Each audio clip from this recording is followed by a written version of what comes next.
ਕਿਸਾਨਾਂ ਨੇ ਅੱਜ ਤੋਂ ਲੜੀਵਾਰ ਭੁੱਖ ਹੜਤਾਲ ਸ਼ੁਰੂ ਕਰ ਦਿੱਤੀ ਹੈ। ਕੇਂਦਰ ਨੇ ਕਿਸਾਨਾਂ ਨੂੰ ਮੁੜ ਗੱਲਬਾਤ ਦਾ ਸੱਦਾ ਭੇਜ ਦਿੱਤਾ ਹੈ ਅਤੇ ਇੰਗਲੈਂਡ ਦੇ ਵਿੱਚ ਸਖਤ ਪਾਬੰਦੀਆਂ ਦਾ ਐਲਾਨ ਕਰ ਦਿੱਤਾ ਗਿਆ। ਇਸ ਦੇ ਨਾਲ ਹੀ ਅਰਵਿੰਦ ਕੇਜਰੀਵਾਲ ਨੇ ਇੰਗਲੈਂਡ ਦੇ ਲਈ ਯਾਤਰਾ ਤੇ ਵੀ ਪਾਬੰਦੀ ਦਾ ਐਲਾਨ ਕਰ ਦਿੱਤਾ ਹੈ। ਐਮਰਜੈਂਸੀ ਬੁਲੇਟਿਨ ਦੇਖਣ ਵਾਲੇ ਸਾਰੇ ਦਰਸ਼ਕਾਂ ਦਾ ਸਵਾਗਤ ਹੈ। ਮੈਂ ਹਰਸ਼ਰਨ ਕੌਰ। ਸਭ ਤੋਂ ਪਹਿਲਾਂ ਖੇਤੀ ਕਾਨੂੰਨਾਂ ਦੇ ਖਿਲਾਫ ਕਿਸਾਨਾਂ ਦਾ ਜੋ ਸੰਘਰਸ਼ ਚੱਲ ਰਿਹਾ ਹੈ ਉਸ ਦੇ ਬਾਰੇ ਹੀ ਆਪਾਂ ਜਾਣਕਾਰੀਆਂ ਲਵਾਂਗੇ। ਅੱਜ ਦੀ ਅਹਿਮ ਜਾਣਕਾਰੀ ਇਹੀ ਹੈ ਜੋ ਕੱਲ੍ਹ ਕਿਸਾਨਾਂ ਨੇ ਐਲਾਨ ਕੀਤਾ ਸੀ ਕਿ ਅੱਜ ਸਵੇਰ ਤੋਂ ਕਿਸਾਨਾਂ ਨੇ ਲੜੀਵਾਰ ਭੁੱਖ ਹੜਤਾਲ ਸ਼ੁਰੂ ਕਰ ਦਿੱਤੀ ਹੈ। ਪ੍ਰਦਰਸ਼ਨਕਾਰੀ ਕਿਸਾਨ ਭੁੱਖ ਹੜਤਾਲ ਤੇ ਜਥਿਆਂ ਦੇ ਵਿੱਚ ਬੈਠਣਗੇ। ਪਹਿਲੇ ਜਥੇ ਵਜੋਂ 11 ਮੈਂਬਰ ਅੱਜ ਭੁੱਖ ਹੜਤਾਲ ਤੇ ਬੈਠੇ। ਹਜ਼ਾਰਾਂ ਦੀ ਗਿਣਤੀ ਦੇ ਵਿੱਚ ਕਿਸਾਨ, ਜਿਨ੍ਹਾਂ ਦੇ ਵਿੱਚ ਜ਼ਿਆਦਾਤਰ ਪੰਜਾਬ ਤੇ ਹਰਿਆਣਾ ਤੋਂ ਹਨ, ਬੀਤੇ 4 ਹਫ਼ਤਿਆਂ ਤੋਂ ਦਿੱਲੀ ਬਾਰਡਰਾਂ ਤੇ ਖੇਤੀ ਕਾਨੂੰਨਾਂ ਨੂੰ ਰੱਦ ਕਰਨ ਦੀ ਮੰਗ ਨੂੰ ਲੈ ਕੇ ਰੋਸ ਮੁਜ਼ਾਹਰੇ ਕਰ ਰਹੇ ਨੇ। ਸਵਰਾਜ ਇੰਡੀਆ ਦੇ ਮੁਖੀ ਯੋਗੇਂਦਰ ਯਾਦਵ ਨੇ ਕੱਲ੍ਹ ਕਿਹਾ ਸੀ ਕਿ ਕਿਸਾਨ ਅੱਜ ਤੋਂ ਯਾਨੀ ਕਿ 21 ਦਸੰਬਰ ਤੋਂ ਖੇਤੀ ਕਾਨੂੰਨਾਂ ਦੇ ਵਿਰੋਧ ਵਿੱਚ ਲੜੀਵਾਰ ਭੁੱਖ ਹੜਤਾਲ ਸ਼ੁਰੂ ਕਰਨਗੇ ਅਤੇ ਸਿੰਘੂ ਬਾਰਡਰ ਸਮੇਤ ਭੁੱਖ ਹੜਤਾਲ ਸਾਰੀਆਂ ਪ੍ਰਦਰਸ਼ਨ ਵਾਲੀਆਂ ਥਾਵਾਂ ਦੇ ਉੱਤੇ ਕੀਤੀ ਜਾਏਗੀ। ਕਿਸਾਨ ਲੀਡਰਾਂ ਨੇ ਪੂਰੇ ਮੁਲਕ ਵਿੱਚ ਪ੍ਰਦਰਸ਼ਨ ਕਰਨ ਵਾਲਿਆਂ ਨੂੰ ਅਜਿਹਾ ਕਰਨ ਦੀ ਅਪੀਲ ਵੀ ਕੀਤੀ ਹੈ। ਕਿਸਾਨਾਂ ਦੀ ਭੁੱਖ ਹੜਤਾਲ ਦੇ ਐਲਾਨ ਤੋਂ ਬਾਅਦ ਅੱਜ ਜਿਹੜੇ 11 ਕਿਸਾਨ ਲੀਡਰ ਬੈਠੇ ਭੁੱਖ ਹੜਤਾਲ ਤੇ ਉਹਨਾਂ ਦੇ ਨਾਮ ਨੇ ਰਵਿੰਦਰਪਾਲ ਕੌਰ ਗਿੱਲ, ਜਗਜੀਤ ਸਿੰਘ ਡੱਲੇਵਾਲ, ਕੁਲਦੀਪ ਸਿੰਘ ਦਿਆਲਾ, ਫੁਰਮਾਨ ਸਿੰਘ ਸੰਧੂ, ਬੂਟਾ ਸਿੰਘ ਚੱਕਰ, ਸਤਨਾਮ ਸਿੰਘ ਅਜਨਾਲਾ, ਅਵਤਾਰ ਸਿੰਘ ਕੌਰਜੀਵਾਲਾ, ਭੁਪਿੰਦਰ ਸਿੰਘ ਲੌਂਗੋਵਾਲ, ਜੰਗਬੀਰ ਸਿੰਘ ਚੌਹਾਨ, ਮੁਕੇਸ਼ ਚੰਦਰ, ਬਲਜੀਤ ਸਿੰਘ ਤੇ ਬਲਦੇਵ ਸਿੰਘ ਸਿਰਸਾ। ਰੋਜ਼ਾਨਾ 24 ਘੰਟੇ ਦੇ ਲਈ 11 ਕਿਸਾਨ ਲੀਡਰ ਭੁੱਖ ਹੜਤਾਲ ਤੇ ਬੈਠਿਆ ਕਰਨਗੇ। ਇਸ ਦੇ ਨਾਲ ਹੀ ਕਿਸਾਨ ਲੀਡਰਾਂ ਨੇ ਮੁਲਕ ਦੇ ਵਿੱਚ ਜਿੱਥੇ ਵੀ ਪ੍ਰਦਰਸ਼ਨ ਕੀਤੇ ਜਾ ਰਹੇ ਨੇ ਖੇਤੀ ਬਿੱਲਾਂ ਦੇ ਵਿਰੋਧ ਵਿੱਚ, ਉਹਨਾਂ ਨੂੰ ਵੀ ਭੁੱਖ ਹੜਤਾਲ ਤੇ ਬੈਠਣ ਦੀ ਅਪੀਲ ਕੀਤੀ ਹੈ। ਕਿਸਾਨ ਲੀਡਰਾਂ ਦੀ ਭੁੱਖ ਹੜਤਾਲ ਦੇ ਐਲਾਨ ਦੇ ਨਾਲ ਪੰਜਾਬ ਦੀ ਆੜ੍ਹਤੀ ਐਸੋਸੀਏਸ਼ਨ ਨੇ ਵੀ ਮੰਡੀਆਂ ਦੇ ਬੰਦ ਦਾ ਸੱਦਾ ਦਿੱਤਾ ਹੈ। ਆੜ੍ਹਤੀ ਐਸੋਸੀਏਸ਼ਨ ਨੇ 22 ਦਸੰਬਰ ਤੋਂ 27 ਦਸੰਬਰ ਤੱਕ ਅਨਾਜ ਮੰਡੀਆਂ ਦੇ ਵਿੱਚ ਕੰਮਕਾਜ ਠੱਪ ਕਰਨ ਦਾ ਐਲਾਨ ਕੀਤਾ ਹੈ। ਆੜ੍ਹਤੀਆਂ ਨੇ ਇਹ ਫੈਸਲਾ ਇਨਕਮ ਟੈਕਸ ਮਹਿਕਮੇ ਵੱਲੋਂ ਕਥਿਤ ਤੌਰ ਤੇ ਕੁਝ ਆੜ੍ਹਤੀਆਂ ਉੱਤੇ ਮਾਰੇ ਗਏ ਛਾਪਿਆਂ ਦੇ ਰੋਸ ਵਿੱਚ ਲਿਆ। ਐਸੋਸੀਏਸ਼ਨ ਨੇ ਚੇਤਾਵਨੀ ਦਿੱਤੀ ਹੈ ਕਿ ਜੇਕਰ ਕੇਂਦਰ ਸਰਕਾਰ ਨੇ ਖੇਤੀ ਬਿੱਲ ਵਾਪਸ ਨਾ ਲਏ ਅਤੇ ਆੜ੍ਹਤੀਆਂ ਦੇ ਖਿਲਾਫ ਕਾਰਵਾਈ ਬੰਦ ਨਾ ਕੀਤੀ ਤਾਂ ਪੰਜਾਬ ਦੇ ਆੜ੍ਹਤੀ ਆਪਣਾ ਕੰਮ ਠੱਪ ਕਰਕੇ ਚਾਬੀਆਂ ਪ੍ਰਧਾਨ ਮੰਤਰੀ ਦਫ਼ਤਰ ਨੂੰ ਸੌਂਪ ਦੇਣਗੇ। ਉਧਰ ਕੇਂਦਰ ਸਰਕਾਰ ਨੇ ਮੁੜ ਤੋਂ ਕਿਸਾਨਾਂ ਨੂੰ ਗੱਲਬਾਤ ਦਾ ਸੱਦਾ ਭੇਜਿਆ ਹੈ। ਸਰਕਾਰ ਨੇ ਘੱਟੋ ਘੱਟ ਸਮਰਥਨ ਮੁੱਲ ਬਣੇ ਰਹਿਣ ਦਾ ਦਾਅਵਾ ਕੀਤਾ ਹੈ ਤੇ ਖੇਤੀ ਬਿੱਲਾਂ ਵਿੱਚ ਸੋਧ ਦਾ ਭਰੋਸਾ ਵੀ ਦਿੱਤਾ ਹੈ, ਪਰ ਕਿਸਾਨਾਂ ਦੀ ਇੱਕੋ ਇੱਕ ਮੰਗ ਹੈ ਕਿ ਕਾਨੂੰਨ ਰੱਦ ਕੀਤੇ ਜਾਣ। 6 ਮੀਟਿੰਗਾਂ ਦੀ ਗੱਲਬਾਤ ਫੇਲ ਰਹਿਣ ਤੋਂ ਬਾਅਦ ਸਰਕਾਰ ਨੇ ਕੱਲ੍ਹ ਇੱਕ ਵਾਰ ਫਿਰ ਚਿੱਠੀ ਭੇਜ ਕੇ ਕਿਸਾਨਾਂ ਨੂੰ ਗੱਲਬਾਤ ਦੀ ਤਾਰੀਖ ਦੱਸਣ ਦੀ ਪੇਸ਼ਕਸ਼ ਕੀਤੀ ਹੈ। 40 ਕਿਸਾਨ ਜਥੇਬੰਦੀਆਂ ਨੂੰ ਕੇਂਦਰ ਸਰਕਾਰ ਨੇ ਕੱਲ੍ਹ ਚਿੱਠੀ ਭੇਜੀ ਹੈ ਤੇ ਕਿਹਾ ਕਿ ਖੁੱਲ੍ਹੇ ਮਨ ਦੇ ਨਾਲ ਅਸੀਂ ਕਿਸਾਨ ਜਥੇਬੰਦੀਆਂ ਵੱਲੋਂ ਚੁੱਕੇ ਗਏ ਮੁੱਦਿਆਂ ਦਾ ਹੱਲ ਲੱਭਣ ਦੇ ਸਾਰੇ ਯਤਨ ਕਰ ਰਹੇ ਹਾਂ। ਖੇਤੀ ਮੰਤਰਾਲੇ ਦੇ ਜੁਆਇੰਟ ਸਕੱਤਰ ਵਿਵੇਕ ਅਗਰਵਾਲ ਨੇ ਕਿਸਾਨ ਨੁਮਾਇੰਦਿਆਂ ਨੂੰ ਆਪਣੀਆਂ ਬਾਕੀ ਬਚਦੀਆਂ ਚਿੰਤਾਵਾਂ ਵੀ ਸਾਂਝੀਆਂ ਕਰਨ ਲਈ ਕਿਹਾ ਹੈ। ਯਾਨੀ ਕਿ ਕੇਂਦਰ ਸਰਕਾਰ ਨੇ ਇੱਕ ਵਾਰ ਫਿਰ ਸਪਸ਼ਟ ਕਰ ਦਿੱਤਾ ਹੈ ਕਿ ਖੇਤੀ ਬਿੱਲ ਰੱਦ ਨਹੀਂ ਕੀਤੇ ਜਾਣਗੇ। ਜਿਹੜੀਆਂ ਚਿੰਤਾਵਾਂ ਹੈਗੀਆਂ ਨੇ, ਜਿਹੜੇ ਸ਼ੰਕੇ ਨੇ ਕਿਸਾਨਾਂ ਦੇ, ਉਹਨਾਂ ਤੇ ਹੀ ਵਿਚਾਰ ਚਰਚਾ ਕੀਤੀ ਜਾਏਗੀ। ਕਿਸਾਨਾਂ ਨੇ ਹਾਲੇ ਤੱਕ ਇਸ ਚਿੱਠੀ ਬਾਰੇ ਕੋਈ ਪ੍ਰਤੀਕਰਮ ਨਹੀਂ ਦਿੱਤਾ ਹੈ। ਜਦੋਂ ਵੀ ਪ੍ਰਤੀਕਰਮ ਆਏਗਾ ਅਸੀਂ ਅਪਡੇਟ ਜ਼ਰੂਰ ਕਰਾਂਗੇ। ਪਿਛਲੇ ਦਿਨੀ ਕੇਂਦਰੀ ਖੇਤੀ ਮੰਤਰੀ ਨਰਿੰਦਰ ਤੋਮਰ ਨੇ ਕਿਸਾਨਾਂ ਦੇ ਨਾਮ ਇੱਕ ਲੰਬਾ ਚੌੜਾ ਖੁੱਲ੍ਹਾ ਖੱਤ ਲਿਖਿਆ ਸੀ, ਜਿਹਦੇ ਵਿੱਚ ਕਿਸਾਨਾਂ ਨੂੰ ਅੰਦੋਲਨ ਦਾ ਰਾਹ ਛੱਡਣ ਦੀ ਅਪੀਲ ਦੇ ਨਾਲ ਮੋਦੀ ਸਰਕਾਰ ਦੇ ਕਿਸਾਨ ਹਿਤੈਸ਼ੀ ਹੋਣ ਬਾਰੇ ਵੱਡੀਆਂ ਗੱਲਾਂ ਵੀ ਲਿਖੀਆਂ ਸੀ। ਖੇਤੀ ਮੰਤਰੀ ਨੇ ਚਿੱਠੀ ਦੇ ਅੰਤ ਵਿੱਚ ਸਰਕਾਰ ਵੱਲੋਂ ਕਿਸਾਨਾਂ ਦੀਆਂ ਮੰਗਾਂ ਮੰਨਣ ਦੇ ਕੁਝ ਪੁਆਇੰਟ ਲਿਖ ਕੇ ਭਰੋਸਾ ਵੀ ਦਿੱਤਾ, ਪਰ ਕਿਸਾਨਾਂ ਨੇ ਮਗਰਮੱਛ ਦੇ ਹੰਝੂ ਦੱਸਦਿਆਂ ਉਸ ਚਿੱਠੀ ਨੂੰ ਨਕਾਰ ਦਿੱਤਾ ਹੈ। ਜਿਸ ਤੋਂ ਬਾਅਦ ਕਿਸਾਨਾਂ ਨੇ ਖੇਤੀ ਮੰਤਰੀ ਨਰਿੰਦਰ ਤੋਮਰ ਨੂੰ ਉਸੇ ਚਿੱਠੀ ਦਾ ਉਸੇ ਲਹਿਜੇ ਦੇ ਵਿੱਚ ਜਵਾਬ ਵੀ ਭੇਜਿਆ ਹੈ। ਜਿਸ ਤਰੀਕੇ ਦੇ ਨਾਲ ਖੇਤੀਬਾੜੀ ਮੰਤਰੀ ਨੇ ਕਈ ਪੁਆਇੰਟ ਲਿਖ ਕੇ ਖੇਤੀ ਕਾਨੂੰਨਾਂ ਦੇ ਹੱਕ ਦੇ ਵਿੱਚ ਦਾਅਵਾ ਕੀਤਾ ਸੀ ਅਤੇ ਇਹ ਦਾਅਵਾ ਕੀਤਾ ਸੀ ਕਿ ਮੋਦੀ ਸਰਕਾਰ ਹਮੇਸ਼ਾ ਕਿਸਾਨਾਂ ਦੀ ਮੁੱਦਈ ਰਹੀ ਹੈ, ਉਸੇ ਤਰੀਕੇ ਦੇ ਨਾਲ ਕਿਸਾਨ ਲੀਡਰਾਂ ਨੇ ਵੀ ਪੁਆਇੰਟ ਦਰ ਪੁਆਇੰਟ ਬਣਾ ਕੇ ਖੇਤੀਬਾੜੀ ਮੰਤਰੀ ਨੂੰ ਜਵਾਬ ਦਿੱਤੇ ਨੇ। ਅਖੀਰ ਦੇ ਵਿੱਚ ਕਿਸਾਨਾਂ ਨੇ ਕਿਹਾ ਕਿ ਅਸੀਂ ਇਹ ਵੀ ਕਹਿਣਾ ਚਾਹੁੰਦੇ ਹਾਂ ਕਿ ਤੁਸੀਂ ਮੀਟਿੰਗ ਬੁਲਾ ਕੇ ਸਮੱਸਿਆ ਦਾ ਹੱਲ ਕਰਨ ਦੀ ਬਜਾਏ ਇਹ ਜਿਹੜਾ ਖੁੱਲ੍ਹਾ ਖੱਤ ਲਿਖਿਆ, ਇਸ ਤੋਂ ਜਾਪਦਾ ਹੈ ਕਿ ਤੁਸੀਂ ਸੰਘਰਸ਼ਮਈ ਕਿਸਾਨਾਂ ਦੇ ਖਿਲਾਫ ਗਲਤ ਗੱਲਾਂ ਦਾ ਪ੍ਰਚਾਰ ਕਰ ਰਹੇ ਹੋ। ਕਿਸਾਨਾਂ ਨੇ ਇਹ ਵੀ ਸ਼ਿਕਵਾ ਜ਼ਾਹਿਰ ਕੀਤਾ ਕਿ ਦੇਸ਼ ਦੇ ਖੇਤੀਬਾੜੀ ਮੰਤਰੀ ਹੋਣ ਦੇ ਨਾਤੇ ਸਾਨੂੰ ਤੁਹਾਡੇ ਕੋਲੋਂ ਇਹ ਉਮੀਦ ਸੀ ਕਿ ਤੁਸੀਂ 24 ਦਿਨਾਂ ਤੋਂ ਚੱਲ ਰਹੇ ਅਣਮਿੱਥੇ ਸਮੇਂ ਦੇ ਘੋਲ ਵਿੱਚ ਸ਼ਹੀਦ ਹੋਏ 32 ਕਿਸਾਨਾਂ ਨੂੰ ਸ਼ਰਧਾਂਜਲੀ ਭੇਂਟ ਕਰਦੇ, ਪਰ ਤੁਸੀਂ ਸੰਵੇਦਨਹੀਣਤਾ ਦੀ ਸਿਖਰ ਦਿਖਾਉਂਦੇ ਹੋਏ ਕਿਸਾਨ ਸ਼ਹੀਦਾਂ ਦਾ ਜ਼ਿਕਰ ਕਰਨਾ ਵੀ ਜ਼ਰੂਰੀ ਨਹੀਂ ਸਮਝਿਆ। ਅਸੀਂ ਮੁੜ ਤੋਂ ਤੁਹਾਨੂੰ ਬੇਨਤੀ ਕਰਦੇ ਹਾਂ ਕਿ ਤੁਸੀਂ ਇਹਨਾਂ ਕਿਸਾਨ ਵਿਰੋਧੀ ਕਾਨੂੰਨਾਂ ਨੂੰ ਤੁਰੰਤ ਵਾਪਸ ਲਓ ਤੇ ਜਿਨ੍ਹਾਂ ਸੁਧਾਰਾਂ ਦੀ ਮੰਗ ਕਿਸਾਨ ਕਰ ਰਹੇ ਨੇ ਉਹਨਾਂ ਤੇ ਅਮਲ ਕਰੋ। ਅਸੀਂ ਇਹ ਵੀ ਬੇਨਤੀ ਕਰਨਾ ਚਾਹੁੰਦੇ ਹਾਂ ਕਿ ਭਾਰਤੀ ਜਨਤਾ ਪਾਰਟੀ ਦੇ ਬਹੁਤ ਸਾਰੇ ਲੀਡਰ ਮੰਦ ਭਾਵਨਾ ਦੇ ਨਾਲ ਕਿਸਾਨ ਅੰਦੋਲਨ ਨੂੰ ਦੇਸ਼ ਦੇ ਹਿੱਤਾਂ ਦੇ ਉਲਟ ਦੱਸ ਰਹੇ ਨੇ। ਸਾਡਾ ਦੇਸ਼ ਇੱਕ ਖੇਤੀ ਪ੍ਰਧਾਨ ਦੇਸ਼ ਹੈ। ਜੇਕਰ ਕਿਸਾਨਾਂ ਦਾ ਹਿੱਤ ਦੇਸ਼ ਦੇ ਹਿੱਤ ਵਿੱਚ ਨਹੀਂ ਹੈ ਤੇ ਕਿਸਾਨਾਂ ਦੀ ਗੱਲ ਨਹੀਂ ਸੁਣੀ ਜਾਣੀ ਤੇ ਕੇਵਲ ਵੱਡੇ ਕਾਰਪੋਰੇਟਾਂ ਤੇ ਉਹਨਾਂ ਦੇ ਨਾਲ ਆਉਣ ਵਾਲੀਆਂ ਵਿਦੇਸ਼ੀ ਕੰਪਨੀਆਂ ਦਾ ਵਿਕਾਸ ਕਰਵਾਉਣਾ ਹੀ ਦੇਸ਼ ਦੇ ਹਿੱਤ ਵਿੱਚ ਹੈ ਤਾਂ ਇਹ ਵੱਖਰੀ ਗੱਲ ਹੈ। ਕੇਰਲਾ ਤੋਂ ਖਬਰ ਹੈ ਕਿ ਕੇਰਲਾ ਦੀ ਸਰਕਾਰ ਵੀ ਹੁਣ 3 ਖੇਤੀ ਕਾਨੂੰਨਾਂ ਦੇ ਖਿਲਾਫ ਮਤਾ ਪਾਸ ਕਰਨ ਦੇ ਲਈ ਵਿਧਾਨ ਸਭਾ ਦਾ ਖਾਸ ਇਜਲਾਸ ਸੱਦਣ ਜਾ ਰਹੀ ਹੈ। ਖਬਰ ਏਜੰਸੀ ANI ਦੇ ਮੁਤਾਬਿਕ ਕੇਰਲਾ ਦੇ ਖਜ਼ਾਨਾ ਮੰਤਰੀ ਥਾਮਸ ਇਸਾਕ ਨੇ ਦੱਸਿਆ ਕਿ ਇਹ ਸੈਸ਼ਨ 23 ਦਸੰਬਰ ਨੂੰ ਸੱਦੇ ਜਾਣ ਦੀ ਯੋਜਨਾ ਹੈ, ਯਾਨੀ ਕਿ ਪਰਸੋਂ ਨੂੰ ਸੈਸ਼ਨ ਸੱਦਿਆ ਜਾ ਸਕਦਾ ਹੈ। ਕੱਲ ਕੇਰਲਾ ਦੇ ਵਿੱਚ ਸੂਬਾ ਕੈਬਨਿਟ ਦੀ ਮੀਟਿੰਗ ਦੇ ਵਿੱਚ ਵਿਧਾਨ ਸਭਾ ਦਾ ਖਾਸ ਸੈਸ਼ਨ ਸੱਦਣ ਦਾ ਫੈਸਲਾ ਲਿਆ ਗਿਆ। ਸਰਕਾਰ ਇਸ ਲਈ ਰਾਜਪਾਲ ਆਰਿਫ ਮੁਹੰਮਦ ਖਾਨ ਕੋਲ ਪਹੁੰਚ ਕਰੇਗੀ। ਇੰਡੀਆ ਟੁਡੇ ਦੇ ਸੂਤਰਾਂ ਦੇ ਹਵਾਲੇ ਨਾਲ ਅਸੀਂ ਦੱਸ ਰਹੇ ਹਾਂ ਕਿ ਮੁੱਖ ਮੰਤਰੀ ਪਿਨਾਰੀ ਵਿਜਯਨ ਅਤੇ ਵਿਰੋਧੀ ਧਿਰ ਦੇ ਆਗੂ ਰਮੇਸ਼ ਚੰਨੀਥਲਾ ਵਿੱਚ ਸੈਸ਼ਨ ਬਾਰੇ ਇੱਕ ਸਹਿਮਤੀ ਬਣ ਚੁੱਕੀ ਹੈ। ਉਮੀਦ ਕੀਤੀ ਜਾ ਸਕਦੀ ਹੈ ਕਿ ਸਦਨ ਦੇ ਵਿੱਚ ਇਹ ਮਤਾ ਇੱਕ ਰਾਏ ਦੇ ਨਾਲ ਪਾਸ ਹੋ ਜਾਏਗਾ। ਸਿੰਘੂ ਸਰਹੱਦ ਤੇ ਇੱਕ ਹੋਰ ਕਿਸਾਨ ਨੇ ਖੁਦਕੁਸ਼ੀ ਦੀ ਕੋਸ਼ਿਸ਼ ਕੀਤੀ ਹੈ। ਕਿਸਾਨ ਨੇ ਜ਼ਹਿਰ ਖਾ ਕੇ ਖੁਦਕੁਸ਼ੀ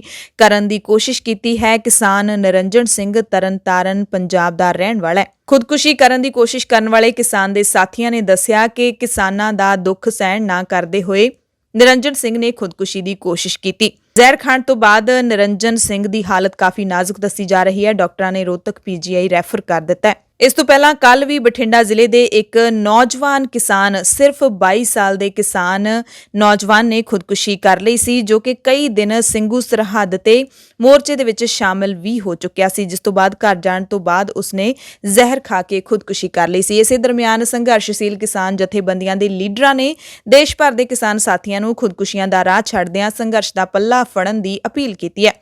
ਭਾਰਤੀ ਕਿਸਾਨ ਯੂਨੀਅਨ ਏਕਤਾ ਡਕੌਂਦਾ ਦੇ ਸੂਬਾ ਪ੍ਰਧਾਨ ਬੂਟਾ ਸਿੰਘ ਬੁਰਜਗਿੱਲ ਅਤੇ ਜਨਰਲ ਸਕੱਤਰ ਜਗਮੋਹਨ ਸਿੰਘ ਪਟਿਆਲਾ ਨੇ ਕਿਹਾ ਹੈ ਕਿ ਸੰਘਰਸ਼ ਦੇ ਦੌਰਾਨ ਬੀਤੇ ਕੁਝ ਦਿਨਾਂ ਦੇ ਵਿੱਚ ਹੋਈਆਂ ਖੁਦਕੁਸ਼ੀਆਂ ਸਾਡੇ ਸਭ ਲਈ ਚਿੰਤਾ ਦਾ ਵਿਸ਼ਾ ਨੇ। ਬੂਟਾ ਸਿੰਘ ਬੁਰਜਗਿੱਲ ਤੇ ਜਗਮੋਹਨ ਸਿੰਘ ਨੇ ਕਿਹਾ ਕਿ ਸੰਘਰਸ਼ ਇੱਕੋ ਇੱਕ ਹੱਲ ਹੈ। ਅੱਜ ਨਹੀਂ ਤਾਂ ਕੱਲ ਅਸੀਂ ਜਿੱਤਾਂਗੇ, ਪਰ ਅਟੱਲ ਜਿੱਤਾਂਗੇ। ਸਾਡੇ ਸੰਘਰਸ਼ ਲੰਮੇ ਜ਼ਰੂਰ ਚੱਲ ਸਕਦੇ ਨੇ, ਪਰ ਅਸੀਂ ਸਰਕਾਰ ਨੂੰ ਝੁਕਣ ਲਈ ਮਜਬੂਰ ਕਰ ਦਿਆਂਗੇ। ਕਿਹਾ ਕਿ ਖੁਦਕੁਸ਼ੀ ਵਰਗਾ ਕਦਮ ਚੁੱਕਣਾ ਬੁਜ਼ਦਿਲੀ ਹੈ। ਕਿਸਾਨਾਂ ਨੇ ਆਪਣੇ ਇਸ ਸੰਘਰਸ਼ ਦੌਰਾਨ ਜਿਹੜੇ ਹੌਸਲੇ ਦਾ ਸਬੂਤ ਦਿੱਤਾ ਹੈ, ਉਸ ਹੌਸਲੇ ਦੀ ਚਰਚਾ ਇਸ ਵਕਤ ਪੂਰੀ ਦੁਨੀਆ ਵਿੱਚ ਹੋ ਰਹੀ ਹੈ।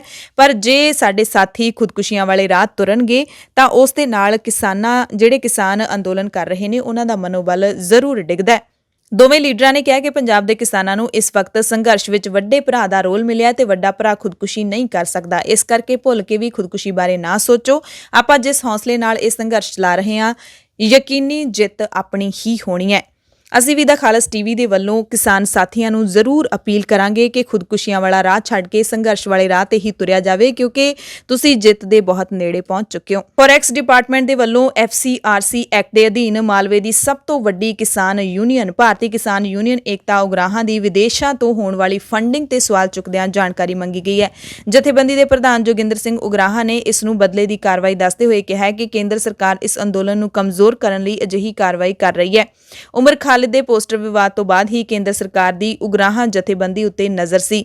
ਜੋਗਿੰਦਰ ਸਿੰਘ ਉਗਰਾਹਾਂ ਨੇ ਕਿਹਾ ਕਿ ਕੇਂਦਰ ਵੱਲੋਂ ਜਥੇਬੰਦੀ ਨੂੰ ਵਿਦੇਸ਼ ਤੋਂ ਹੋ ਰਹੀ ਫੰਡਿੰਗ ਦੀ ਜਾਣਕਾਰੀ ਪੰਜਾਬ ਵਿੱਚ ਸਥਿਤ ਬੈਂਕ ਤੋਂ ਮਿਲੀ ਹੈ, ਜਿਸ ਵਿੱਚ ਉਹਨਾਂ ਦੀ ਜਥੇਬੰਦੀ ਦਾ ਖਾਤਾ ਹੈ। ਕੇਂਦਰ ਸਰਕਾਰ ਦੇ ਫੋਰੈਕਸ ਵਿਭਾਗ ਨੇ FCRC ਐਕਟ ਦੇ ਅਧੀਨ ਯੂਨੀਅਨ ਤੋਂ ਰਜਿਸਟ੍ਰੇਸ਼ਨ ਦੀ ਜਾਣਕਾਰੀ ਮੰਗੀ ਹੈ ਕਿ ਆਖਿਰ ਕਿਸ ਤਰ੍ਹਾਂ ਉਹ ਵਿਦੇਸ਼ੀ ਫੰਡਿੰਗ ਲੈ ਰਹੇ ਨੇ। ਚਿੱਠੀ ਵਿੱਚ ਲਿਖਿਆ ਕਿ ਜੇਕਰ ਯੂਨੀਅਨ ਇਹ ਜਾਣਕਾਰੀ ਨਹੀਂ ਦਿੰਦੀ ਤਾਂ ਇਸ ਫੰਡਿੰਗ ਨੂੰ ਵਾਪਸ ਭੇਜਿਆ ਜਾਵੇਗਾ ਤੇ ਹੋਰ ਵੀ ਕਾਰਵਾਈ ਹੋ ਸਕਦੀ ਹੈ। ਕਿਸਾਨੀ ਸੰਘਰਸ਼ ਨਾਲ ਇੱਕ ਹੋਰ ਖਬਰ ਹਰਿਆਣਾ ਦੇ ਚਰਖੀ ਦਾਦਰੀ ਤੋਂ ਆ ਰਹੀ ਹੈ, ਜਿੱਥੇ JJP ਦੇ ਇੱਕ ਹੋਰ ਲੀਡਰ ਨੇ ਪਾਰਟੀ ਛੱਡ ਦਿੱਤੀ ਹੈ। ਕਿਹਾ ਕਿ ਦੁਸ਼ਯੰਤ ਚੌਟਾਲਾ ਵਰਕਰਾਂ ਦੀਆਂ ਉਮੀਦਾਂ ਤੇ ਪਾਣੀ ਫੇਰ ਰਹੇ ਨੇ। JJP ਦਾਦਰ ਦੇ ਨੌਜਵਾਨ ਲੀਡਰ ਯੋਗੇਸ਼ ਇਮਲੋਟਾ ਨੇ ਆਪਣੇ ਅਹੁਦੇ ਤੋਂ ਅਸਤੀਫਾ ਦੇ ਦਿੱਤਾ ਤੇ ਪਾਰਟੀ ਨਾਲ ਸਾਰੇ ਸੰਬੰਧ ਵੀ ਤੋੜ ਦਿੱਤੇ ਨੇ। ਯੋਗੇਸ਼ ਇਮਲੋਟਾ ਵੱਲੋਂ ਜਾਰੀ ਬਿਆਨ ਵਿੱਚ ਕਿਹਾ ਗਿਆ ਕਿ ਦੇਸ਼ ਦਾ ਕਿਸਾਨ ਸਰਦੀਆਂ ਦੇ ਵਿੱਚ ਸਰਹੱਦਾਂ ਦੇ ਉੱਤੇ ਸੰਘਰਸ਼ ਕਰ ਰਿਹਾ ਹੈ। ਡਿਪਟੀ CM ਦੁਸ਼ਯੰਤ ਚੌਟਾਲਾ ਨੇ ਨਾ ਤਾਂ ਕਿਸਾਨਾਂ ਦੀਆਂ ਮੰਗਾਂ ਸੰਬੰਧੀ ਇਸ ਮਾਮਲੇ ਦੀ ਹਮਾਇਤ ਕੀਤੀ ਤੇ ਨਾ ਹੀ ਕੋਈ ਗੱਲ ਕੀਤੀ। ਉਹਨਾਂ ਕਿਹਾ ਕਿ ਮੈਂ ਖੁਦ ਇੱਕ ਕਿਸਾਨ ਹਾਂ, ਇਸ ਕਰਕੇ ਪਾਰਟੀ ਦੇ ਵਿੱਚ ਕਿਸਾਨੀ ਮੰਗਾਂ ਦੇ ਚੱਲਦਿਆਂ ਮੈਂ ਨਹੀਂ ਰਹਿ ਸਕਦਾ। JJP ਦੇ ਨੌਜਵਾਨ ਹਾਈ ਕਮਾਂਡਰ ਦੇ ਅਹੁਦੇ ਤੋਂ ਅਸਤੀਫਾ ਦੇ ਕੇ ਪਾਰਟੀ ਤੋਂ ਵੱਖ ਹੋ ਗਏ ਨੇ। ਯੋਗੇਸ਼ ਨੇ ਦੱਸਿਆ ਕਿ ਜਲਦੀ ਹੀ ਮੈਂ ਆਪਣੇ ਨੌਜਵਾਨ ਸਾਥੀਆਂ ਦੇ ਨਾਲ ਟਿੱਕਰੀ ਬਾਰਡਰ ਦੇ ਉੱਤੇ ਪਹੁੰਚਾਂਗਾ ਅਤੇ ਕਿਸਾਨ ਸੰਘਰਸ਼ ਦੇ ਵਿੱਚ ਸਰਗਰਮ ਭਾਗੀਦਾਰੀ ਲਵਾਂਗਾ। ਫਿਰੋਜ਼ਪੁਰ ਤੋਂ ਖਬਰ ਆ ਰਹੀ ਹੈ, ਜਿੱਥੇ ਦਿੱਲੀ ਦੇ ਕਿਸਾਨ ਸੰਘਰਸ਼ ਤੋਂ ਪਰਤੇ ਇੱਕ ਹੋਰ ਕਿਸਾਨ ਨੇ ਖੁਦਕੁਸ਼ੀ ਕਰ ਲਈ ਹੈ। ਫਿਰੋਜ਼ਪੁਰ ਦੇ ਕਿਸਾਨ ਕੁਲਬੀਰ ਸਿੰਘ ਨੇ ਫਾਹਾ ਲਾ ਕੇ ਮੌਤ ਨੂੰ ਗਲੇ ਲਾਇਆ। ਕਿਸਾਨਾਂ ਦੇ ਧਰਨੇ ਅਤੇ ਆਪਣੇ ਸਿਰ ਤੇ ਚੜੇ ਕਰਜ਼ੇ ਨੂੰ ਲੈ ਕੇ ਕਿਸਾਨ ਕਾਫੀ ਪਰੇਸ਼ਾਨ ਸੀ। ਕੁਲਬੀਰ ਸਿੰਘ ਦੇ ਸਿਰ ਤੇ ਤਕਰੀਬਨ 10 ਲੱਖ ਰੁਪਏ ਦਾ ਕਰਜ਼ਾ ਸੀ। ਕਿਸਾਨੀ ਧਰਨੇ ਵਿੱਚ ਸ਼ਾਮਲ ਹੋਏ ਕੁਲਬੀਰ ਸਿੰਘ ਨੂੰ ਉਮੀਦ ਸੀ ਕਿ ਸ਼ਾਇਦ ਕੇਂਦਰ ਸਰਕਾਰ ਕਿਸਾਨਾਂ ਦੀ ਗੱਲ ਸੁਣੇਗੀ, ਪਰ ਨਿਰਾਸ਼ ਹੋ ਕੇ ਉਸਨੇ ਘਰ ਆ ਕੇ ਖੁਦਕੁਸ਼ੀ ਦਾ ਰਾਹ ਹੀ ਚੁਣਿਆ। ਦਿੱਲੀ ਧਰਨੇ ਤੋਂ ਵਾਪਸ ਪਰਤ ਰਹੇ ਇੱਕ ਹੋਰ ਕਿਸਾਨ ਦੀ ਮੌਤ ਹੋ ਗਈ ਹੈ। ਭਵਾਨੀਗੜ੍ਹ ਨੇੜੇ ਪਿੰਡ ਬਾਲਦ ਕਲਾਂ ਦੇ ਕਿਸਾਨ ਹਾਕਮ ਸਿੰਘ ਦੀ ਮੌਤ ਹੋਈ ਹੈ। ਜੋ ਕਿ 2 ਦਿਨ ਪਹਿਲਾਂ ਹੀ ਸਿਹਤ ਖਰਾਬ ਹੋਣ ਕਾਰਨ ਆਪਣੇ ਪਿੰਡ ਬਾਲਦ ਕਲਾਂ ਵਾਪਸ ਮੁੜ ਆਇਆ ਸੀ। ਬੀਤੀ ਸ਼ਾਮ ਉਸ ਦੀ ਹਾਲਤ ਜ਼ਿਆਦਾ ਵਿਗੜ ਗਈ, ਹਸਪਤਾਲ ਵੀ ਲਿਜਾਇਆ ਗਿਆ ਪਰ ਡਾਕਟਰਾਂ ਨੇ ਮ੍ਰਿਤਕ ਐਲਾਨ ਦਿੱਤਾ। ਇਸ ਮੌਕੇ ਕਿਸਾਨ ਯੂਨੀਅਨ ਦੇ ਲੀਡਰਾਂ ਨੇ ਹਾਕਮ ਸਿੰਘ ਨੂੰ ਕਿਸਾਨ ਮੋਰਚੇ ਦਾ ਸ਼ਹੀਦ ਐਲਾਨ ਦਿਆ ਪੰਜਾਬ ਸਰਕਾਰ ਤੋਂ ਪੀੜਤ ਪਰਿਵਾਰ ਨੂੰ ਮੁਆਵਜ਼ਾ ਦੇਣ ਤੇ ਪਰਿਵਾਰ ਦੇ ਇੱਕ ਜੀ ਨੂੰ ਨੌਕਰੀ ਦੇਣ ਦੀ ਮੰਗ ਕੀਤੀ ਹੈ। ਕਿਸਾਨ 3.5 ਮਹੀਨਿਆਂ ਤੋਂ ਲਗਾਤਾਰ ਖੇਤੀ ਕਾਨੂੰਨਾਂ ਦੇ ਖਿਲਾਫ ਸੰਘਰਸ਼ ਕਰ ਰਹੇ ਨੇ ਪਰ ਬੀਜੇਪੀ ਦੇ ਜਿਹੜੇ ਲੀਡਰ ਹੈਗੇ ਨੇ ਜਾਂ ਸੰਸਦ ਮੈਂਬਰ ਨੇ ਜਾਂ ਫਿਰ ਵਿਧਾਇਕ ਨੇ ਉਹ ਲਗਾਤਾਰ ਖੇਤੀ ਕਾਨੂੰਨਾਂ ਦੇ ਹੱਕ ਵਿੱਚ ਰੈਲੀਆਂ ਕੱਢ ਰਹੇ ਨੇ। ਦਿੱਲੀ ਦੇ ਵਿੱਚ ਬੀਜੇਪੀ ਦੇ ਸੰਸਦ ਮੈਂਬਰ ਰਮੇਸ਼ ਬਿਧੂਰੀ ਨੇ ਇੱਕ ਪੈਦਲ ਯਾਤਰਾ ਕੱਢੀ ਇਹਨਾਂ ਕਾਨੂੰਨਾਂ ਦੇ ਹੱਕ ਵਿੱਚ। ਰਮੇਸ਼ ਬਿਧੂਰੀ ਨੇ ਕਿਹਾ ਕਿ ਯਾਤਰਾ ਨੂੰ ਮਿਲੇ ਹੁੰਗਾਰੇ ਤੋਂ ਪਤਾ ਲੱਗਦਾ ਹੈ ਕਿ ਜਨਤਾ ਹੁਣ ਚੰਗੀ ਤਰ੍ਹਾਂ ਜਾਣ ਚੁੱਕੀ ਹੈ ਕਿ ਮੋਦੀ ਸਰਕਾਰ ਵੱਲੋਂ ਲਿਆਂਦੇ ਗਏ ਕਾਨੂੰਨ ਕਿਸਾਨਾਂ ਦੇ ਹੱਕ ਵਿੱਚ ਨੇ। ਕਿਸਾਨੀ ਸੰਘਰਸ਼ ਨਾਲ ਜੁੜੀਆਂ ਖਬਰਾਂ ਤੋਂ ਬਾਅਦ ਖਬਰ ਤਖਤ ਸ੍ਰੀ ਕੇਸਗੜ੍ਹ ਸਾਹਿਬ ਸ੍ਰੀ ਅਨੰਦਪੁਰ ਸਾਹਿਬ ਤੋਂ ਆ ਰਹੀ ਹੈ, ਜਿੱਥੇ ਜਥੇਦਾਰ ਗਿਆਨੀ ਰਘਬੀਰ ਸਿੰਘ ਨੇ ਸ਼ਹੀਦੀ ਹਫ਼ਤੇ ਦੌਰਾਨ ਪੰਜਾਬ ਸਰਕਾਰ ਨੂੰ ਸੂਬੇ ਦੇ ਵਿੱਚ ਹਰ ਤਰ੍ਹਾਂ ਦੇ ਨਸ਼ਿਆਂ ਅਤੇ ਮੀਟ ਸ਼ਰਾਬ ਦੀਆਂ ਦੁਕਾਨਾਂ ਤੇ ਪਾਬੰਦੀ ਲਾਉਣ ਦੀ ਮੰਗ ਕੀਤੀ ਹੈ। ਸ੍ਰੀ ਗੁਰੂ ਗੋਬਿੰਦ ਸਿੰਘ ਸਾਹਿਬ ਵੱਲੋਂ ਸ੍ਰੀ ਅਨੰਦਪੁਰ ਸਾਹਿਬ ਛੱਡਣ ਦੇ ਦਿਹਾੜੇ ਸੰਬੰਧੀ 26ਵੇਂ ਦਸ਼ਮੇਸ਼ ਪੈਦਲ ਮਾਰਚ ਦੀ ਆਰੰਭਤਾ ਮੌਕੇ ਅੱਜ ਗਿਆਨੀ ਰਘਬੀਰ ਸਿੰਘ ਨੇ ਕਿਹਾ ਕਿ ਇਨਸਾਨ ਨੂੰ ਬਹੁ ਪ੍ਰਕਾਰੀ ਗੁਲਾਮੀ ਦੇ ਬੰਧਨਾਂ ਤੋਂ ਮੁਕਤ ਕਰਵਾਉਣ ਲਈ ਦਸ਼ਮੇਸ਼ ਪਿਤਾ ਗੁਰੂ ਗੋਬਿੰਦ ਸਿੰਘ ਨੇ ਆਪਣਾ ਸਰਬੰਸ ਤੱਕ ਵਾਰ ਦਿੱਤਾ ਸੀ। ਇਹ ਸ਼ਹੀਦੀ ਹਫ਼ਤਾ ਸਿੱਖ ਕੌਮ ਦੇ ਵਿੱਚ ਬੜੀ ਸਾਦਗੀ, ਵੈਰਾਗ ਤੇ ਸ਼ਰਧਾ ਨਾਲ ਮਨਾਇਆ ਜਾਂਦਾ ਹੈ। ਕੈਪਟਨ ਸਰਕਾਰ ਤੋਂ ਉਹਨਾਂ ਮੰਗ ਕੀਤੀ ਹੈ ਕਿ ਸਰਕਾਰ ਸ਼ਹੀਦੀ ਹਫ਼ਤੇ ਦੀ ਅਹਿਮੀਅਤ ਨੂੰ ਸਮਝਦਿਆਂ ਸੂਬਾ ਭਰ ਦੇ ਵਿੱਚ ਮੀਟ, ਸ਼ਰਾਬ, ਤੰਬਾਕੂ ਤੇ ਹੋਰ ਨਸ਼ਿਆਂ ਦੀ ਵਿਕਰੀ ਉੱਤੇ ਪੂਰਨ ਪਾਬੰਦੀ ਲਾਏ। ਦੇਸ਼ ਦੀ ਸਭ ਤੋਂ ਵੱਡੀ ਬੈਂਕ SBI ਨੇ ਕੁਝ ਜਾਇਦਾਦਾਂ ਦੀ ਸਸਤੀ ਨਿਲਾਮੀ ਦਾ ਐਲਾਨ ਕੀਤਾ ਹੈ। ਇਹ ਉਹ ਜਾਇਦਾਦਾਂ ਨੇ ਜੋ ਡਿਫਾਲਟਰਸ ਦੀ ਸੂਚੀ ਵਿੱਚ ਆਈਆਂ ਸੀ, ਮਤਲਬ ਕਿ ਉਹਨਾਂ ਲੋਕਾਂ ਨੇ ਜਿਨ੍ਹਾਂ ਨੇ ਬੈਂਕ ਨੂੰ ਕਰਜ਼ੇ ਅਦਾ ਨਹੀਂ ਕੀਤੇ, ਇਹ ਉਹਨਾਂ ਲੋਕਾਂ ਦੀਆਂ ਜਾਇਦਾਦਾਂ ਨੇ। SBI ਸਮੇਂ-ਸਮੇਂ ਤੇ ਅਜਿਹੀਆਂ ਜਾਇਦਾਦਾਂ ਦੀ ਨਿਲਾਮੀ ਕਰਦਾ ਰਹਿੰਦਾ ਹੈ। ਇਸ ਨਿਲਾਮੀ ਦੇ ਵਿੱਚ ਬੈਂਕ ਜਾਇਦਾਦ ਨੂੰ ਸਸਤੇ ਭਾਅ ਤੇ ਵੇਚ ਕੇ ਆਪਣੇ ਬਕਾਏ ਦੀ ਵਸੂਲੀ ਕੀਤੀ ਜਾਂਦੀ ਹੈ। SBI ਦੇ ਵੱਲੋਂ ਵੈਬਸਾਈਟ ਤੇ ਦਿੱਤੀ ਗਈ ਜਾਣਕਾਰੀ ਦੇ ਮੁਤਾਬਿਕ ਜਾਇਦਾਦ ਬਾਰੇ ਸਾਰੀ ਜਾਣਕਾਰੀ ਜਨਤਕ ਕਰ ਦਿੱਤੀ ਗਈ ਹੈ। ਜੇ ਤੁਸੀਂ ਈ-ਆਕਸ਼ਨ ਦੇ ਜ਼ਰੀਏ ਜਾਇਦਾਦ ਖਰੀਦਣਾ ਚਾਹੁੰਦੇ ਹੋ ਤਾਂ ਤੁਸੀਂ ਬੈਂਕ ਜਾ ਸਕਦੇ ਹੋ ਤੇ ਸੰਪत्ति ਨਾਲ ਸੰਬੰਧਿਤ ਕੋਈ ਵੀ ਪ੍ਰਕਿਰਿਆ ਬਾਰੇ ਜਾਣਕਾਰੀ ਹਾਸਲ ਕਰ ਸਕਦੇ ਹੋ। ਨਿਲਾਮੀ ਦੀ ਪ੍ਰਕਿਰਿਆ 30 ਦਸੰਬਰ ਨੂੰ ਹੋਏਗੀ। ਸੀਨੀਅਰ ਕਾਂਗਰਸੀ ਲੀਡਰ ਮੋਤੀਲਾਲ ਵੋਰਾ ਦਾ ਦਿੱਲੀ ਦੇ ਇੱਕ ਹਸਪਤਾਲ ਦੇ ਵਿੱਚ ਅੱਜ ਦੇਹਾਂਤ ਹੋ ਗਿਆ। 93 ਸਾਲ ਦੀ ਉਮਰ ਸੀ। ਬੀਤੇ ਕੁਝ ਸਮੇਂ ਤੋਂ ਬਿਮਾਰ ਸਨ ਤੇ ਓਖਲਾ ਦੇ ਐਸਕॉट ਹਸਪਤਾਲ ਦੇ ਵਿੱਚ ਜ਼ੇਰੇ ਇਲਾਜ ਸਨ। ਫੇਫੜਿਆਂ ਦੇ ਵਿੱਚ ਇਨਫੈਕਸ਼ਨ ਸੀ, ਜਿਸ ਕਾਰਨ ਉਹਨਾਂ ਨੂੰ ਵੈਂਟੀਲੇਟਰ ਤੇ ਰੱਖਿਆ ਗਿਆ ਸੀ। ਕੱਲ ਹੀ ਮੋਤੀਲਾਲ ਵੋਰਾ ਨੇ ਆਪਣਾ ਜਨਮ ਦਿਨ ਵੀ ਮਨਾਇਆ ਸੀ। ਭਾਰਤੀ ਚੋਣ ਕਮਿਸ਼ਨ ਨੇ ਅੱਜ ਇੱਕ ਚਿੱਠੀ ਜਾਰੀ ਕਰਕੇ ਵਿਧਾਨ ਸਭਾ ਤੇ ਲੋਕ ਸਭਾ ਚੋਣਾਂ ਲੜ ਰਹੇ ਉਮੀਦਵਾਰਾਂ ਦੇ ਲਈ ਚੋਣਾਂ ਦੌਰਾਨ ਖਰਚ ਕਰਨ ਦੀ ਲਿਮਿਟ ਦੇ ਵਿੱਚ 10% ਵਾਧੇ ਦਾ ਐਲਾਨ ਕੀਤਾ ਹੈ। ਪੰਜਾਬ ਦੇ ਰਾਜ ਮੁੱਖ ਚੋਣ ਅਫਸਰ ਡਾਕਟਰ S ਕਰੁਣਾ ਰਾਜੂ ਨੇ ਦੱਸਿਆ ਕਿ ਕਮਿਸ਼ਨ ਵੱਲੋਂ ਇੱਕ 2 ਮੈਂਬਰੀ ਕਮੇਟੀ ਵੀ ਗਠਿਤ ਕੀਤੀ ਗਈ ਹੈ, ਜਿਸ ਦੇ ਮੁਤਾਬਿਕ ਹੁਣ ਪੰਜਾਬ ਸੂਬੇ ਦੇ ਵਿੱਚ ਲੋਕ ਸਭਾ ਚੋਣ ਲੜਨ ਵਾਲੇ ਉਮੀਦਵਾਰ 70 ਲੱਖ ਰੁਪਏ ਦੀ ਥਾਂ 77 ਲੱਖ ਰੁਪਏ ਖਰਚ ਸਕਣਗੇ, ਜਦਕਿ ਵਿਧਾਨ ਸਭਾ ਚੋਣਾਂ ਲੜਨ ਵਾਲੇ ਉਮੀਦਵਾਰ 28 ਲੱਖ ਰੁਪਏ ਦੀ ਥਾਂ 30,80,000 ਰੁਪਏ ਖਰਚਾ ਕਰ ਸਕਣਗੇ। ਇੰਗਲੈਂਡ ਦੁਨੀਆ ਦੇ ਬਹੁਤੇ ਦੇਸ਼ਾਂ ਤੋਂ ਕੱਟ ਦਿੱਤਾ ਗਿਆ, ਸਖਤ ਪਾਬੰਦੀਆਂ ਦਾ ਐਲਾਨ ਕਰ ਦਿੱਤਾ ਗਿਆ। ਦੁਨੀਆ ਭਰ ਦੇ ਵਿੱਚ ਕਰੋਨਾ ਪੀੜਤ ਲੋਕਾਂ ਦਾ ਅੰਕੜਾ 7 ਕਰੋੜ 66 ਲੱਖ ਤੋਂ ਪਾਰ ਪਹੁੰਚ ਚੁੱਕਿਆ ਹੈ ਤੇ ਇੰਗਲੈਂਡ ਦੇ ਵਿੱਚ ਵੀ ਹੁਣ ਕਰੋਨਾ ਮਰੀਜ਼ਾਂ ਦੀ ਗਿਣਤੀ ਅਚਾਨਕ ਵਧਣ ਲੱਗੀ ਹੈ। ਇਸ ਕਰਕੇ ਹੁਣ ਦੇਸ਼ ਦੇ ਵਿੱਚ ਸਖਤ ਪਾਬੰਦੀਆਂ ਦੇ ਨਾਲ ਲਾਕਡਾਊਨ ਲਾ ਦਿੱਤਾ ਗਿਆ। ਬੈਲਜੀਅਮ ਤੇ ਨੀਦਰਲੈਂਡ ਨੇ ਕੱਲ ਇੰਗਲੈਂਡ ਤੋਂ ਆਉਣ ਵਾਲੀਆਂ ਸਾਰੀਆਂ ਉਡਾਣਾਂ ਰੱਦ ਕਰ ਦਿੱਤੀਆਂ ਸੀ। ਦਰਅਸਲ ਕ੍ਰਿਸਮਸ ਦੇ ਮੌਕੇ ਭੀੜ ਭੜੱਕਾ ਵਧਣ ਤੋਂ ਰੋਕਣ ਲਈ ਸਰਕਾਰ ਅਜਿਹੀਆਂ ਪਾਬੰਦੀਆਂ ਲਾ ਰਹੀ ਹੈ। ਦੱਖਣੀ ਇੰਗਲੈਂਡ ਵਿੱਚ ਕਰੋਨਾ ਵਾਇਰਸ ਦੇ ਮਾਮਲੇ ਵਧਣ ਕਾਰਨ ਕੈਨੇਡਾ ਨੇ ਵੀ ਇੰਗਲੈਂਡ ਤੋਂ ਯਾਤਰੀ ਉਡਾਣਾਂ ਉੱਤੇ ਪਾਬੰਦੀ ਲਾ ਦਿੱਤੀ ਹੈ। France, Germany, Italy, Netherland, Belgium, Austria, Ireland ਤੇ ਬੁਲਗਾਰੀਆ ਪਹਿਲਾਂ ਹੀ ਇੰਗਲੈਂਡ ਦੀ ਯਾਤਰਾ ਉੱਤੇ ਪਾਬੰਦੀ ਦਾ ਐਲਾਨ ਕਰ ਚੁੱਕੇ ਨੇ। ਜਾਣਕਾਰੀ ਮੁਤਾਬਿਕ ਕਰੋਨਾ ਵਾਇਰਸ ਇੰਗਲੈਂਡ ਵਿੱਚ ਪਹਿਲਾਂ ਦੇ ਮੁਕਾਬਲੇ 70% ਵੱਧ ਤੇਜ਼ੀ ਦੇ ਨਾਲ ਫੈਲ ਰਿਹਾ ਹੈ। ਇੰਗਲੈਂਡ ਦੇ ਪ੍ਰਧਾਨ ਮੰਤਰੀ ਬੋਰਿਸ ਜੌਨਸਨ ਨੇ ਕਿਹਾ ਕਿ ਹਾਲੇ ਤੱਕ ਅਜਿਹਾ ਕੋਈ ਸਬੂਤ ਨਹੀਂ ਮਿਲਿਆ ਜੋ ਇਹ ਸਿੱਧ ਕਰ ਸਕੇ ਕਿ ਵਾਇਰਸ ਦੀ ਨਵੀਂ ਕਿਸਮ ਵਧੇਰੇ ਖਤਰਨਾਕ ਹੈ ਤੇ ਇਸ ਉੱਤੇ ਵੈਕਸੀਨ ਘੱਟ ਅਸਰ ਕਰੇਗੀ। ਜਰਮਨੀ ਵੀ ਹੁਣ ਇੰਗਲੈਂਡ ਦੀਆਂ ਉਡਾਣਾਂ ਦੀ ਗਿਣਤੀ ਸੀਮਿਤ ਕਰਨ ਬਾਰੇ ਵਿਚਾਰ ਕਰ ਰਿਹਾ ਹੈ ਤੇ ਭਾਰਤ ਸਰਕਾਰ ਨੇ ਵੀ ਬਰਤਾਨੀਆ ਦੀਆਂ ਉਡਾਣਾਂ ਦੇ ਉੱਤੇ ਰੋਕ ਲਾ ਦਿੱਤੀ ਹੈ। 31 ਦਸੰਬਰ ਤੱਕ ਬਰਤਾਨੀਆ ਤੋਂ ਆਉਣ ਜਾਣ ਵਾਲੀਆਂ ਉਡਾਣਾਂ ਤੇ ਪੂਰੀ ਤਰ੍ਹਾਂ ਦੇ ਨਾਲ ਰੋਕ ਲਾ ਦਿੱਤੀ ਗਈ ਹੈ। ਦਿੱਲੀ ਦੇ ਮੁੱਖ ਮੰਤਰੀ ਅਰਵਿੰਦ ਕੇਜਰੀਵਾਲ ਨੇ ਵੀ ਉਡਾਣਾਂ ਤੇ ਰੋਕ ਲਾਉਣ ਦੀ ਅਪੀਲ ਕੀਤੀ ਸੀ। ਕੈਨੇਡਾ ਤੋਂ ਕੁਝ ਰਾਹਤ ਵਾਲੀ ਖਬਰ ਆਈ ਹੈ ਕਿਉਂਕਿ ਕੈਨੇਡਾ ਨੇ ਆਪਣੇ ਦਰ ਖੋਲ੍ਹ ਦਿੱਤੇ ਨੇ। ਕੋਰੋਨਾ ਕਾਰਨ ਕੌਮਾਂਤਰੀ ਵਿਦਿਆਰਥੀਆਂ ਦੀ ਗਿਣਤੀ ਘਟਣ ਦੇ ਕਾਰਨ ਜਸਟਿਨ ਟਰੂਡੋ ਦੀ ਸਰਕਾਰ ਨੇ ਇਹ ਫੈਸਲਾ ਲਿਆ ਹੈ। ਕੈਨੇਡਾ ਦੀ ਸਰਕਾਰ ਦੇ ਵੱਲੋਂ ਯੂਨੀਵਰਸਿਟੀਆਂ ਤੇ ਹੋਰ ਵਿਦਿਅਕ ਅਦਾਰਿਆਂ ਦੇ ਵਿੱਚ ਕੌਮਾਂਤਰੀ ਵਿਦਿਆਰਥੀਆਂ ਦੀ ਗਿਣਤੀ ਘਟਣ ਦੇ ਕਾਰਨ ਵਿਦੇਸ਼ੀ ਵਿਦਿਆਰਥੀਆਂ ਦੇ ਲਈ ਯੂਨੀਵਰਸਿਟੀਆਂ ਅਤੇ ਵਿਦਿਅਕ ਅਦਾਰਿਆਂ ਦੇ ਦਰ ਖੋਲ੍ਹ ਦਿੱਤੇ ਨੇ। ਭਾਰਤੀ ਵਿਦਿਆਰਥੀਆਂ ਲਈ ਵੀ ਹੁਣ ਕੈਨੇਡਾ ਦੀਆਂ ਯੂਨੀਵਰਸਿਟੀਆਂ ਦੇ ਦਰ ਪੂਰੀ ਤਰ੍ਹਾਂ ਦੇ ਨਾਲ ਖੁੱਲ੍ਹ ਗਏ ਨੇ। ਕੈਨੇਡਾ ਸਰਕਾਰ ਨੇ ਪਹਿਲਾਂ ਹਰ ਤਰ੍ਹਾਂ ਦੇ ਵਿਦੇਸ਼ੀਆਂ ਦੇ ਆਉਣ ਤੇ ਪਾਬੰਦੀ ਲਾਈ ਹੋਈ ਸੀ। ਕੇਵਲ ਕੈਨੇਡੀਅਨ ਨਾਗਰਿਕਾਂ ਦੇ ਸਗੇ ਰਿਸ਼ਤੇਦਾਰ ਹੀ ਖਾਸ ਉਡਾਣਾਂ ਰਾਹੀਂ ਆ ਤੇ ਜਾ ਸਕਦੇ ਸੀ।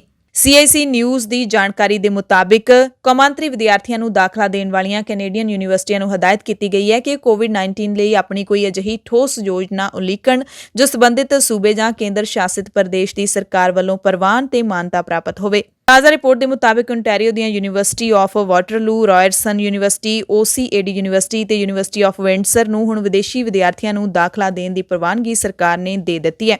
ਅਲਬਰਟਾ, ਬ੍ਰਿਟਿਸ਼ ਕੋਲੰਬੀਆ ਤੇ ontario ਦੀਆਂ ਕਈ ਯੂਨੀਵਰਸਿਟੀਆਂ ਦੇ ਵਿੱਚ ਅੰਤਰਰਾਸ਼ਟਰੀ ਵਿਦਿਆਰਥੀਆਂ ਦੀ ਗਿਣਤੀ ਵਿੱਚ ਵਾਧਾ ਵੀ ਦਰਜ ਕੀਤਾ ਗਿਆ ਹੈ, ਪਰ ਵਿਦੇਸ਼ੀ ਵਿਦਿਆਰਥੀਆਂ ਦੇ ਲਈ ਇੱਕ ਸ਼ਰਤ ਹੈ ਕਿ ਕੈਨੇਡਾ ਪਹੁੰਚਣ ਤੋਂ ਬਾਅਦ ਉਹਨਾਂ ਨੂੰ 14 ਦਿਨਾਂ ਦੇ ਕੁਆਰੰਟਾਈਨ ਦੇ ਵਿੱਚ ਰਹਿਣਾ ਲਾਜ਼ਮੀ ਹੋਵੇਗਾ ਤੇ ਕੁਆਰੰਟਾਈਨ ਦੇ ਨਿਯਮ ਦੀ ਉਲੰਘਣਾ ਕਰਨ ਵਾਲਿਆਂ ਤੇ ਕੈਨੇਡਾ ਦੀ ਸਰਕਾਰ ਦੇ ਵੱਲੋਂ ਭਾਰੀ ਜੁਰਮਾਨੇ ਲਾਏ ਜਾਂਦੇ ਨੇ। ਐਮਰਜੈਂਸੀ ਬੁਲੇਟਿਨ ਦੇਖਣ ਵਾਲੇ ਸਾਰੇ ਦਰਸ਼ਕਾਂ ਦਾ ਧੰਨਵਾਦ।